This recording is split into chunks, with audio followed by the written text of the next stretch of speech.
আমার স্বামী আজ থেকে 3 বছর আগে আমার নিজের বোনকে বিয়ে করেছে। এখন আমি কি আমার স্বামীর সাথে হালাল সম্পর্কে আছি? আমি কি তার সাথে থাকতে পারবো? তাদেরও একটি ছেলে আছে। ইন্না লিল্লাহি ওয়া ইন্না ইলাইহি রাজিউন। কোন পুরুষ কোন নারীকে বিয়ে করলে ওই নারী তার বিবাহে থাকা অবস্থায় ওই নারীর বোনকে বিবাহ করা বাতিল। এই বিয়ে নয়, এটা জিনা। অতএব এই বোনের কর্তব্য হলো এই পুরুষ থেকে বিচ্ছিন্ন হয়ে যাওয়া এবং তওবায়ে নাসুহা করা।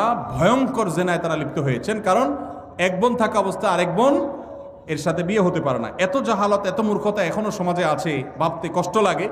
এই প্রশ্নটা আসছিল যখন সাইফুল্লাহ ভাই পড়ে আমাকে বলছিলেন যে আমার চোখের পানি এসে গেছে শুনে। মানুষ এত জাহালাতের মধ্যে এখনো ডুবে আছে, আমরা কি দিনের দাওয়াতের কাজ করছি? কোন বোন যদি কারোর বিবাহে থাকে তাহলে ওই বোনের বোনকে বিবাহ করা হারাম। ওই অবস্থায় বিচ্ছেদ হয়ে গেলে, তালাক হয়ে গেলে বা মারা গেলে তারপরে শালিকাকে বিয়ে করলে সেটা জায়েজ হতে পারে।